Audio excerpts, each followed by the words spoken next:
pour appeler à Allah à la manière du prophète Muhammad sallallahu alayhi wa sallam, car Dieu dit dans le Saint-Coran, vous avez dans les messagers d'Allah un excellent modèle. لَقَدْ كَانَ لَكُمْ فِي رَسُولِ اللَّهِ أُسْوَةٌ حَسَنَةٌ. Donc nous devons imiter. Nous avons l'obligation d'imiter le prophète Muhammad sallallahu alayhi wa sallam, même dans l'appel vers l'islam, dans tous nos actes d'adoration. Donc le quatrième conseil consiste à ce que la personne qui appelle à l'islam, la personne qui appelle à Allah, doit faire preuve de clairvoyance. C'est très important. La personne doit faire preuve de clairvoyance. Nous devons noter ces points. Il est impératif, il est demandé à la personne, aux musulmans, à la musulmane qui souhaite appeler à Allah de faire preuve de clairvoyance vis-à-vis de celui qui est en face de lui, vis-à-vis de celui qui se trouve en face de lui. Faire preuve de clairvoyance, c'est très très important. Imam Qahtani, il nous explique ceci en disant, il dit, le prédicateur sage est semblable à un médecin. Le prédicateur sage est semblable à un médecin. Nous sommes tous comme un médecin face à un malade. Nous les prêcheurs, nous les imams, nous sommes semblables à un médecin. Nous sommes comme un médecin face à un malade. Le prédicateur sage est semblable au médecin sage qui identifie clairement la maladie. Le prédicateur sage, je précise, le prédicateur sage est semblable à un médecin sage qui identifie la maladie. Allahu Akbar.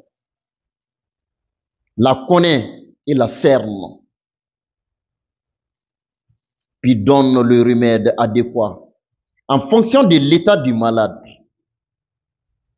Le prédicateur sage est semblable à un médecin sage,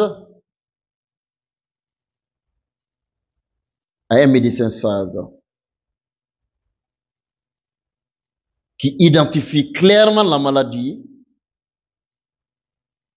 la connaît, la cerne, puis donne le remède adéquat en fonction de l'état du malade. Donc le médecin doit tenir compte de l'état du malade, tout comme les prêcheurs doivent tenir compte de l'état de celui à qui il s'adresse. Allahu Akbar. Je m'adresse à qui? La personne qui est en face de moi, malgré qu'il est mécréant, quelle est la mentalité des mécréants? Quel genre de mécréance? Est-ce c'est un athée? Est-ce c'est un kémite? Est-ce c'est un chrétien? Est-ce c'est un juif? Est-ce? Ou bien est-ce c'est un musulman pécheur qui est dans les désobéissances d'Allah? Donc, le prêcheur doit tenir compte de tout ça. C'est pourquoi souvent, il y a des prêches qui sont spécifiques pour, c'est-à-dire la mosquée. Lorsque tu t'adresses à quelqu'un qui est en face de toi, une personne ou deux personnes ou plusieurs personnes, tout ça doit être analysé. Je suis en train de répondre à quelqu'un sur WhatsApp et je suis en train de m'adresser à plusieurs personnes. Donc, le prédicateur sage est semblable à un médecin sage qui identifie clairement la maladie, la connaît, la cerne. Allahu Akbar. Puis donne le remède adéquat en fonction de l'état du malade. En fonction de l'état du malade. Et de la maladie. Et de la maladie aussi. Allahu Akbar. En prenant en compte l'état de faiblesse du malade. Vu la faiblesse de cette personne, est-ce que si je lui prescris cette maladie, ce médicament, ça va aboutir à quoi? Sa mort ou quoi? C'est-à-dire, le médecin doit tenir compte de tout ça. Tout comme les prédicateurs. Le prédicateur, l'imam, le prêcheur, aussi doit tenir compte de la personne qui est en face de lui. Diagnostiquer vraiment l'état de la personne. La personne raisonne comment? Quelles sont les mentalités de la personne vis-à-vis de l'islam? Comment dois-je aborder le sujet? Comment dois-je lui convaincre? Comment dois-je faire? Qui dois-je faire maintenant pour lui montrer le chemin d'Allah? Voici des questions qu'on doit se poser. Mais malheureusement, il y a des gens, ils viennent vers vous et ils vous adressent la parole sans pourtant vous saluer d'abord. C'est une erreur très grave. Venant d'un prêcheur, il faut saluer la personne. Il faut respecter la personne. C'est-à-dire, il faut respecter l'interlocuteur. L'auteur dit aussi, le prédicateur sage est celui qui étudie l'état de la société. Le prédicateur sage est celui qui étudie l'état de la société. Allahu Akbar. C'est pourquoi mieux vaut te taire que de prêcher dans une société que tu ne maîtrises pas. Donc, le prédicateur sage est celui qui étudie l'état de la société, la situation des gens. La situation des gens. Le prédicateur doit tenir compte de tout ça. Étudier la société, ainsi que, c'est-à-dire la situation des gens. Leur croyance. Allahu Akbar. Est-ce celui-là c'est un athée?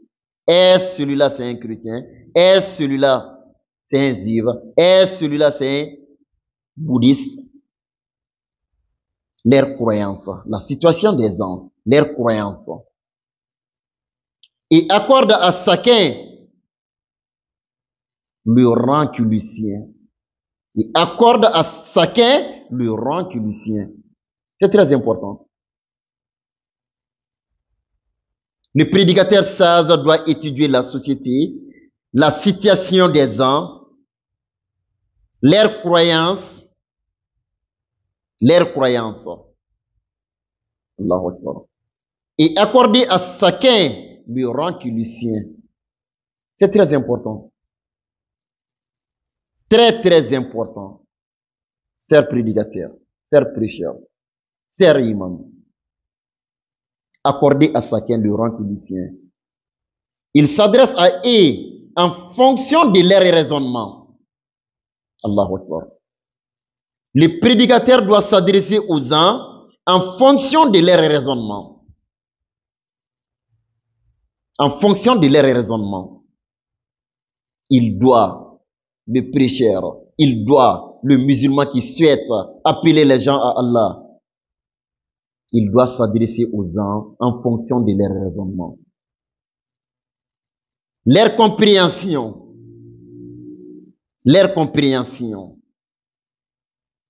il doit tenir compte de tout ça. Leurs dispositions naturelles, le prédicateur, le prêcheur, l'imam, souhaitant appeler les gens vers l'islam, vers Allah, doit tenir compte de tout ça. Allahu Akbar. Le prédicateur doit tenir compte de leur comportement aussi. Leur comportement, leur niveau intellectuel. Il doit tenir compte de tout ça. Le prédicateur, le prêcheur, l'imam, le musulman souhaitant appeler à Allah, la musulmane souhaitant appeler les gens vers Allah, doit tenir compte de tout ça. Il doit étudier la société, leur situation, leurs croyances, et accorder à chacun le rang que lui sien, et il doit aussi s'adresser à eux en fonction de leur raisonnement. C'est très important. Leur compréhension, leur disposition naturelle, leur comportement, leur niveau intellectuel. Leur niveau intellectuel, c'est très important. Leur niveau intellectuel et social. C'est pourquoi il faut maîtriser, c'est-à-dire la vie sociale des gens. À qui tu t'adresses? Leur niveau intellectuel et social. Et des moyens qui permettent de parvenir à eux. La ilaha illallah.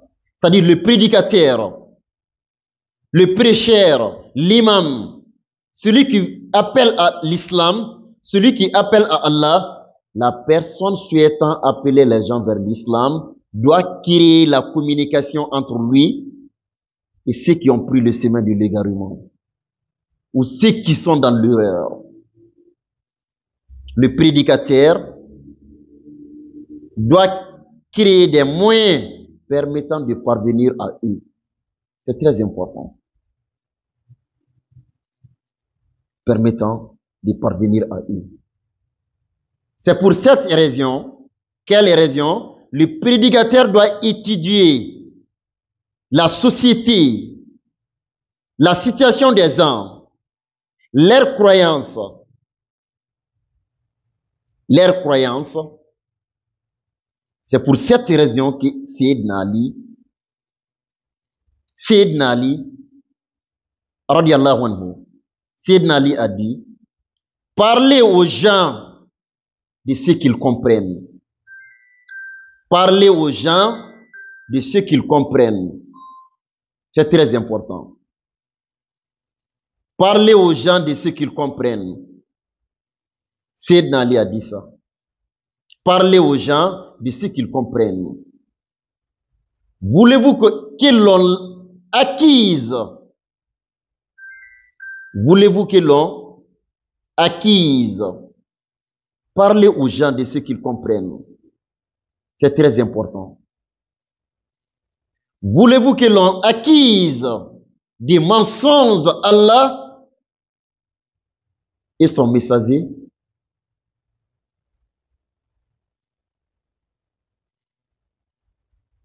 Sayyidina Ali nous a recommandé ça. Parlez aux gens de ce qu'ils comprennent. Voulez-vous qu'ils l'ont acquise Allah et son messager? Le prêcheur doit tenir compte de tout ça. C'est pourquoi j'ai dit au début, le prêcheur doit étudier la société, la situation des gens, leurs raisonnements, leurs croyances.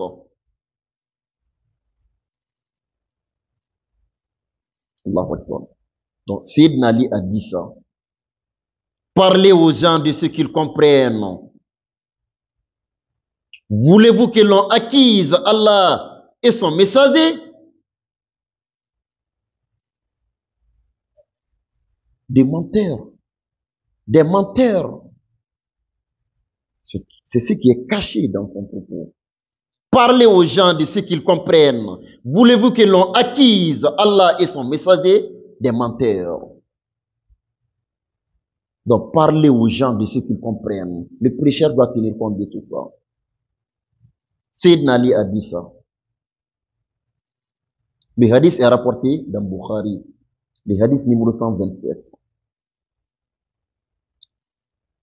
Abdullah ibn Mas'ud, radiallahu anhu, lui aussi a dit, si tu parles aux gens d'une chose qu'ils ne peuvent pas comprendre, Abdullah ibn Mas'ud a dit, si tu parles aux gens d'une chose qu'ils ne peuvent pas comprendre, cela sera une épreuve pour certains d'entre eux. Le hadith est rapporté par Muslim. Ibn Mas'ud, lui aussi a dit, si tu parles aux gens de ce qu'ils ne peuvent pas comprendre, cela sera une épreuve pour certains d'entre eux. Ça, c'est vrai. Quel est le sujet que je dois aborder d'abord? Comment dois-je faire pour créer la communication entre moi et ceux qui m'écoutent, ceux qui doivent m'écouter? Quel est le premier sujet que je dois aborder? C'est Tawhid. Mais comment dois-je aborder le sujet de Tawhid? Des fois, les prêcheurs peuvent venir avec le livre, les 3 principes fondamentaux de l'islam, usul salasa. Et tu verras que les gens vont fuir la mosquée. Tu sais ce que tu dois faire maintenant? Vu qu'ils n'arrivent pas à comprendre ce livre que tu enseignes, il faut prendre maintenant, tu dois prendre le Saint-Coran. Tu vas leur montrer, chers musulmans, voici le livre d'Allah, le Saint-Coran.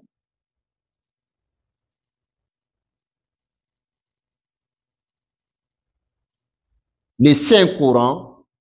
Il ne faut même pas venir avec un Saint-Coran. C'est-à-dire, tu viens dans la mosquée, il faut prendre tu dois prendre un Saint-Coran dans leur propre mosquée. Chers musulmans, voici le livre d'Allah, le Saint-Coran. Inch'Allah, nous allons faire tafsir ensemble. Et vous allez leur donner le Tawhid par le Saint-Coran. Car le Saint-Coran a suffisamment parlé sur Tawhid. Vu qu'ils n'arrivent pas à comprendre Usul Salasa, c'est à toi maintenant de prendre le Saint-Coran. Tu vas leur montrer, voici le livre d'Allah, le Saint-Coran, et je m'en vais vous enseigner, vous expliquer.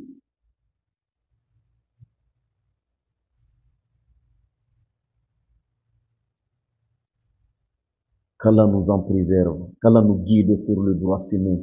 Inch'Allah, à la prochaine fois pour le 5e conseil, Inch'Allah.